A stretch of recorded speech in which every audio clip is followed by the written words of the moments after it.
वचन की बेड़ियाँ अंतिम भाग। ये खुशखबरी उमा जी सुरेंद्र जी को सुनाने जाती हैं और सुरेंद्र जी भी सुनकर खुश हो जाते हैं।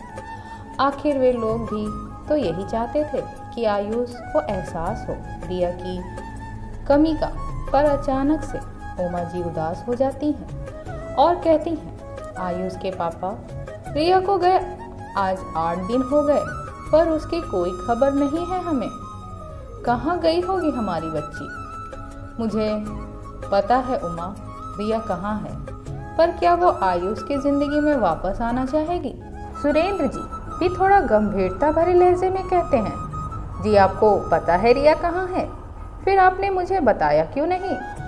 खुश होते हुए उमा जी कहती हैं, हाँ उमा, वो अमन के घर पर है, पर ये बात अभी आयुष को मत बताना, क्योंकि मैं चाहता हूँ कि आयुष आवेश में आकर कोई कदम नहीं उठाए, बल्कि पूरी तसल्ली के साथ रिया को अपनी ज़िंदगी में लाने का सोचे। गंभीरतापूर्वक सुरेंद्र जी कहते हैं, ठीक है जी, मैं जैसा आप चाहें वैसा ही होगा।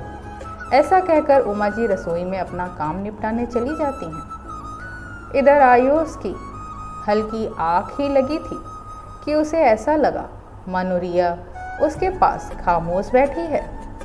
उसकी खामोशी उसे अंदर से चीर रही थी। वो उसके मुंह से शब्द सुनने को उतारू था। उसकी उदास आंखें बहुत कुछ कहना चाह रही थी, पर कह नहीं पा रही थी।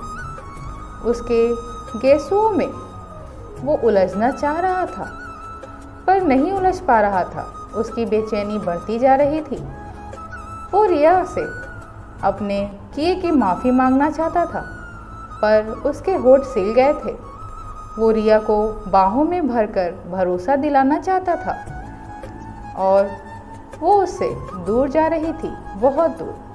कि तभी अचानक नहीं की चीख के साथ उसकी नींद खुल जाती है और उसके आंखों से दर्द भरे आंसू छलक उठते हैं।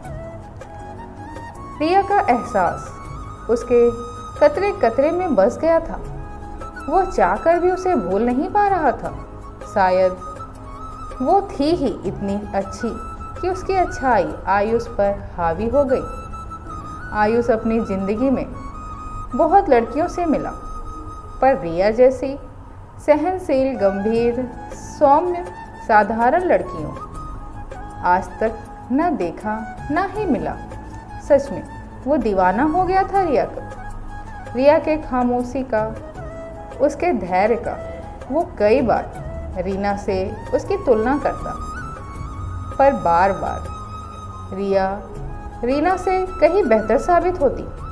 रीना उन लड़कियों में से थी जो प्यार के साथ अपना आधिपत्य जमाने में विश्वास रखती थी, और रिया आधिपत्य से हटकर खुद को समर्पित करने में विश्वास रखती थी।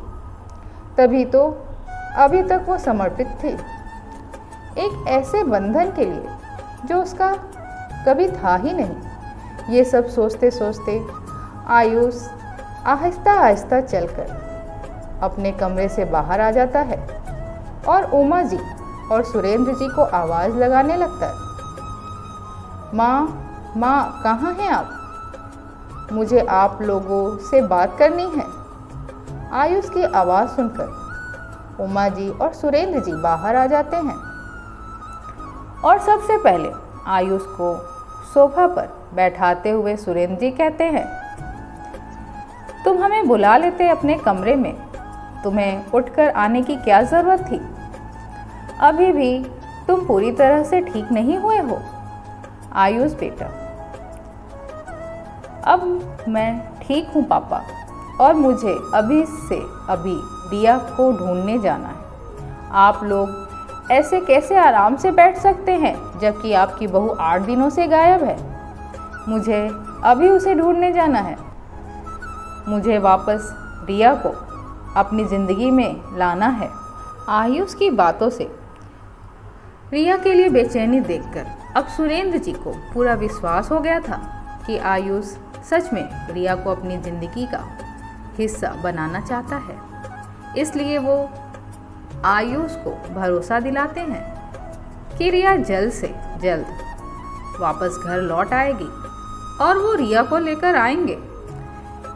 ऐसा कहकर सुरेंद्र जी उमा जी को कहते हैं कि आयुष को अंदर कमरे में ले जाए और आराम करे।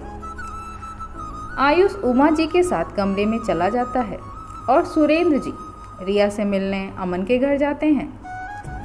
अमन के घर की घंटी बजती है। अमन आकर दरवाज़ा खोलता है और रिया को आवाज़ लगाता है। रिया, रिया भाभी। आवाज़ सुनकर रिया आती है और सुरेंद्र जी को पैर छूकर प्रणाम करते हुए कहती है, पापा जी क्या बात है, इतनी रात गए, सब ठीक है? हाँ बेटा, सब ठीक है, बस तुम्हें अपने घर वापस ले जाने आया हूँ। चलो बेटा, घर वापस चलो, सब तुम्हारा इंतज़ार कर रहे हैं। आयुष तुमसे बेहद प्यार करता है, वो मर जाएगा तुम्हारे बिना। सुरेंद्र जी याचिका करता की तरह रिया से याचना कर रहे थे। नहीं पापा जी, अब मैं वापस नहीं जाऊंगी। किस रिश्ते से वापस जाऊं पापा जी? बेटी के रिश्ते से या बहू के रिश्ते से? मैं थक गई हूँ पापा जी, इन रिश्तों के बोझ से। मैं और अपमानित नहीं होना चाहती। कहते कहते रो पड़ती है रिया। मत रो बेटा, अब तो खुशी के दिन आने वाले हैं। मैंने आयुष की आंखों में तुम्हारे लिए फिक्र देखा है, तुम्हारे लिए प्रेम देखा है, इसलिए मेरा विश्वास करो बेटा, अब ऐसा कुछ नहीं होगा। लौट आओ बेटा, लौट आओ। कहते कहते भावुक हो जाते हैं सुरेंद्र जी। सुरेंद्र जी को भावुक देख रिया पापा जी कहकर सुरेंद्र जी से ऐसे लिपट कर रोने लगती है जैसे एक बेटी की विदाई के समय अपने पिता से लिपट कर रोती है। आज देखा जाए तो सुरेंद्र जी ने भी एक बेटी के बाप होने का फर्ज निभाया है। वो ससुर होते हुए भी बहू के जीवन को पूरी तरह सुरक्षित करके ही अपने घर ले जाना चाहते थे और वो सफल भी हुए।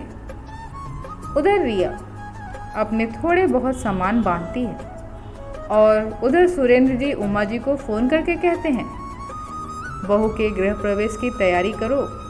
रिया के आने की खबर सुनकर उमा जी खुशी से झूम उठती हैं और बेसब्री से अपनी बहू के आने का इंतज़ार करने लगती हैं। और जैसे ही सुरेंद्र जी रिया को लेकर आते हैं, उमा जी उसका फिर से गृह प्रवेश करती हैं, बिल्कुल नई नवेली दुल्हन की तरह।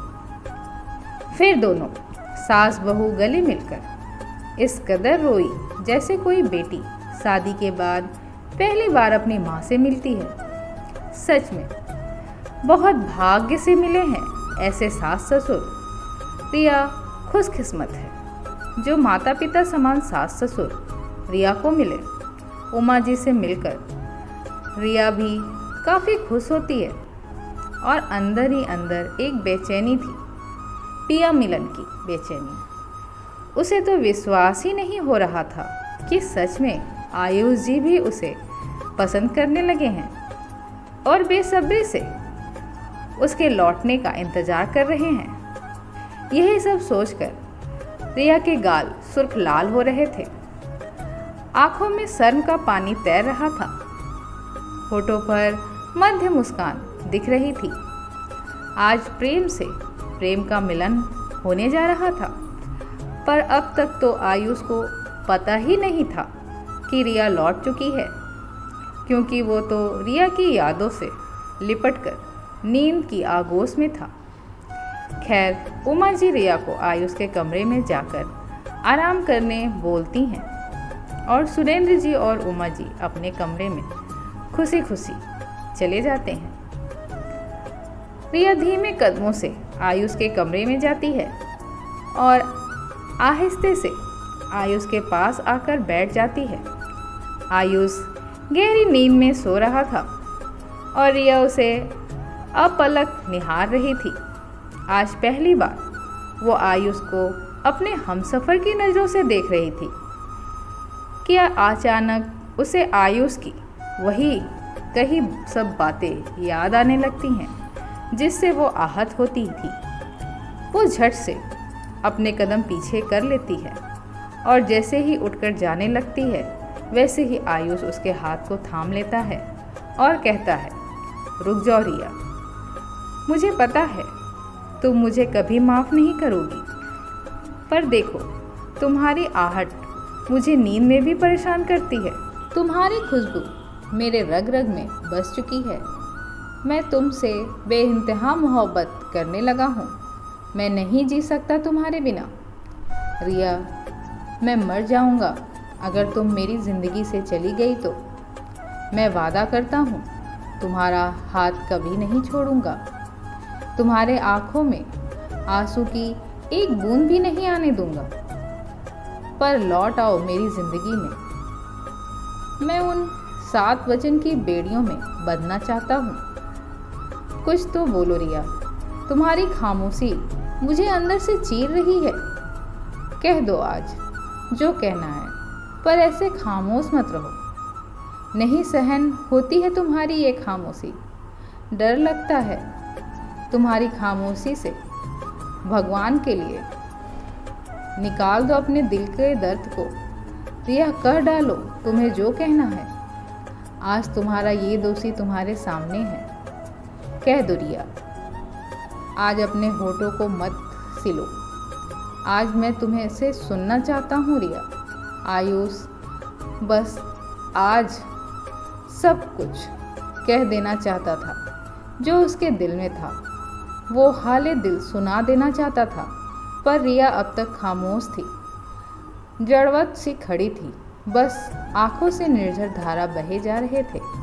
शायद उसकी खामोशी से निकले आंसू वो सभी दर्द के थे जो आयुष ने अब तक दिया था। वो उसे बहा देना चाहती थी ताकि आने वाले कल में उसकी परछाई भी ना आए। आज उसका पति पारिग्रहण करने को तैयार था। हर शर्त पर वचन की बेड़ियों को तोड़कर रिश्तों की बेड़ियों में बंधने को तैयार था। पर रिया डर रही थी इस ख्वाब रूपी सच से, इसलिए खामोश थी।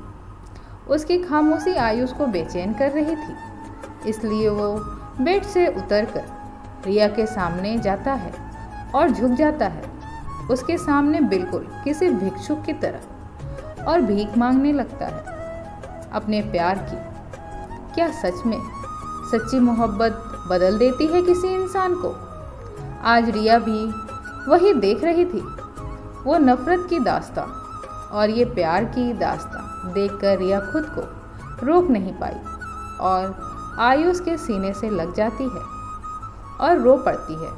उसकी दीवानगी में आयुष भी उसे बाहों में आगोश में भरकर भावुक हो जाता है। आज सही मायने में इस रिश्ते की सच्ची पहचान मिली है। जो रिश्ता वचन की बेड़ियों से बंधी थी वो आज प्यार के बंधन में बंध गई थी। आशा करती हूँ आपको ये कहानी पसंद आई होगी। वीडियो को लाइक करें, शेयर करें और चैनल को सब्सक्राइब करें। धन्यवाद।